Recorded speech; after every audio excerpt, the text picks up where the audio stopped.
Today, I'm going to talk about something I've really never shared with before. Never explored this topic with you, and yet it's something I'm focused on all the time. And that topic is embracing the mystic within. I realize that my role in life, my number one value is to become more aware. In other words, to become more aware of the mystic in me. So in order to have this conversation, I think we first must explore what is a mystic. A mystic is someone who seeks a direct revelation and or experience with ultimate reality, infinite source or God.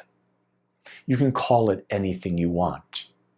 Realize that a mystic is someone who is got a direct intention to experience something greater than they are, greater than their body, greater than their mind. A mystic pursues spiritual experiences that transcend human consciousness and the physical senses for personal transformation and a deeper understanding of existence. Do you get that everything that you experience is through your senses, through your sense of sight, smell, taste, hearing, and feeling? Whatever happens there in those five senses, it's interpreted through the brain, and therefore you have a personal experience. The spiritual experience is an experience beyond the five senses. It's an experience into the unknown. It's where intuition comes from, and you can't explain it. It's different. So the deeper understanding of all of existence is beyond the physical, beyond our senses. Mystics can be found in many religious traditions. They often explore independently of religious rituals and need not feel a desire or that they must be a part of any current tradition. What's interesting is that all of the basic Western religions, Christianity has Gnosticism, Judaism has the Kabbalists, the Islam has the Sufis. These are the mystical aspects of that faith. So at the core, at the basis of all religions today, there is the foundation of having a divine experience. Now, many of these traditions don't talk about that. I know in Catholicism, they didn't want you to know that. Why? Because they wanted you to go to church. They wanted the priest to be the intermediary. But the fact of the matter is, you don't need an intermediary to have a deep spiritual experience. That power is in you. Now, a minister, a priest, a guru, an imam, a rabbi, they can point the way if they're in tune with the mystical. My role as a spiritual teacher is to give you information, ideas, and what are the benefits of those ideas so that you might make a decision, if it's right for you, to do it. But I don't know what's right for you. I'm not trying to convert you to any way of thinking. What I know is I'm on my own mystical journey, and I love it. You see, a mystic emphasizes inner experience, intuition, and seeks to experience a direct revelation of one's inner nature and a connection to all that is. That's really an interesting concept to begin to explore. What is intuition? Intuition is when something comes to you that's not in your known knowledge. And you go, where did that come from? Well, think about this. There's only one infinite, one ultimate reality, one God. If that's all there is, then everything is created out of it. by it. There's only one mind, that's the mind of ultimate reality. Well, if everything is created by that one mind, then your mind and it are the same mind. So what you're seeking is a revelation of your connection with ultimate reality. Well, if you even break that down and you take away the sense of sight, you can't see anything. The sense of sound, you can't hear anything. The sense of smell, you can't smell anything. The sense of taste, you can't taste anything. Your feeling nature, you don't feel anything. Without the senses, what's left over to experience? Nothing. The mystical experience is being in the realm of nothingness. You don't even know when you're there, because what you know is what you sense. Sensory experience. So when I go into a deep meditation, I don't know when I'm in the realm of the infinite. I don't know when I'm having that direct revelation or connection. I only know it when I come out of the experience back into the world of senses and I go, where was I? What was that? Why was that new information I never heard there? That is what I consider the ultimate experience. Simply defined, a mystic has chosen a journey of deep spiritual exploration, seeking a direct communion with ultimate reality. The mystic is one who constantly asks the question, who am I? What is my purpose? And they go beyond what our human nature thinks it is. From a human standpoint, I have values, things that are most important to me. From those values, I've created a human experience, a human goal. But at the same time, as a mystic or one pursuing mysticism, I have another value, another goal, to go into the allness and nothingness and have a direct experience of ultimate reality, of nothingness. My goal in this life of having a human body and mind is to live in balance with that. Body, mind, and spirit. Body, mind, and awareness. Body, mind, and soul. Am I in balance all the time? Almost never. I seek it. That, to me, is the mystical journey. So what are the tools that you, as a mystic, because we're all mystics, it just depends where we are in the journey and our level of awareness. What are the tools that we can use in our mystical adventure, our voyage of mysticism? The first one is inner silence.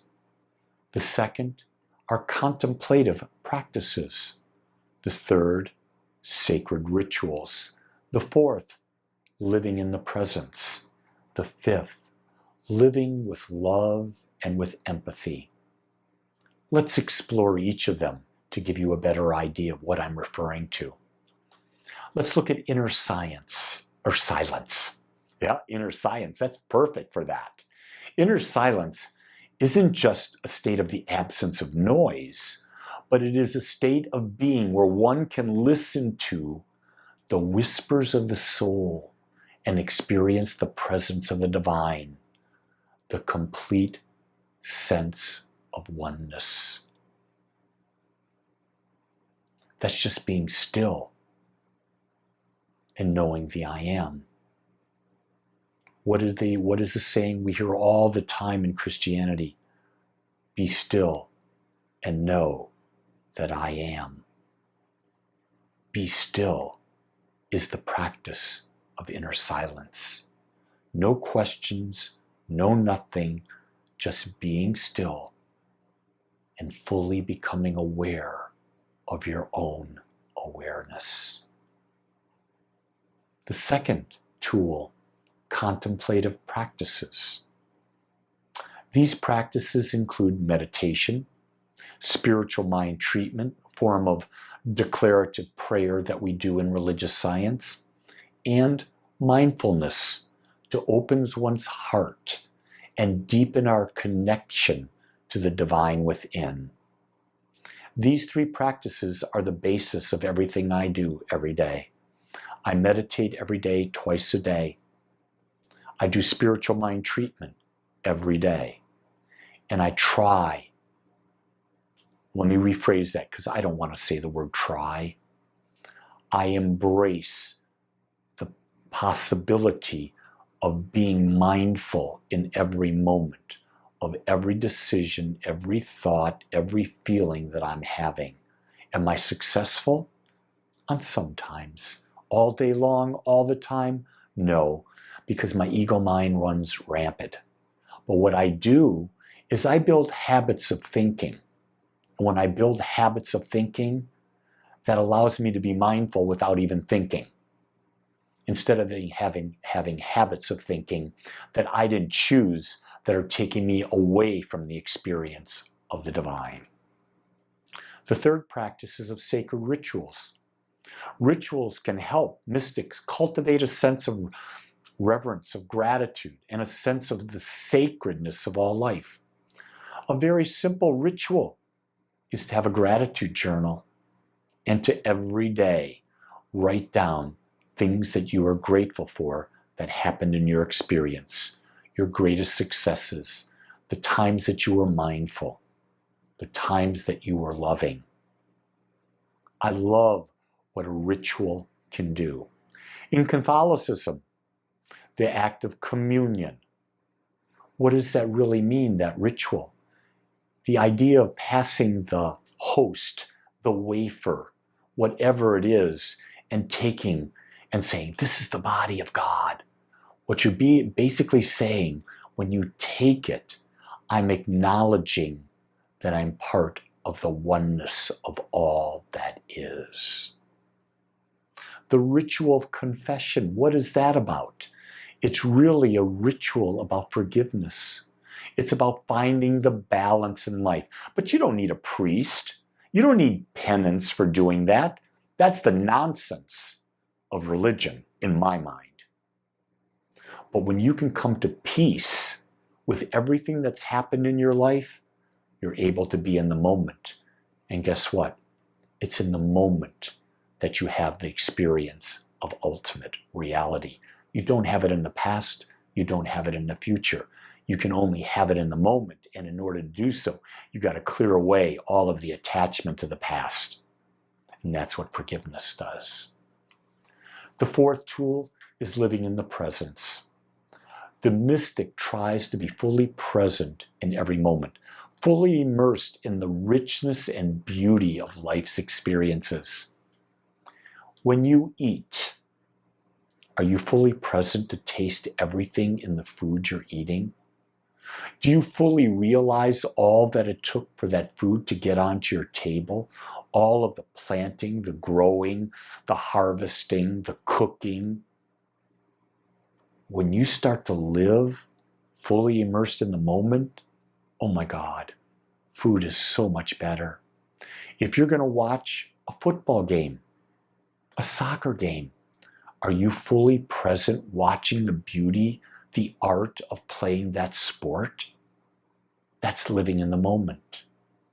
When you're having a conversation with someone, are you looking them in the eyes, listening, empathizing without trying to interject your opinion or your solution to what they're saying? If you're in the moment, you're fully present. The fifth tool is living with love and with empathy. A mystic understands that everyone is on their own unique life journey, and they embrace that love is the awareness and acceptance of wholeness for ourselves, for others, and all of life. We understand that life is always in balance, and the only thing that takes it out of balance is our perception. A mystic is one who becomes a master of how they perceive life. I want you to know it's in everyone's DNA to be a mystic. The degree to which we achieve it depends on our level of awareness and our commitment to going within and discovering the true essence of who we are. I believe that this is our journey for eternity, to discover and experience our true essence. And that essence is the essence of life, the essence of ultimate reality, our infinite nature and oneness. It's a journey that never ends. And right now, in my mind, it's the best time to start. I'm on that journey, and I look forward to sharing it with you as often as I can whenever we meet. Make it a great week.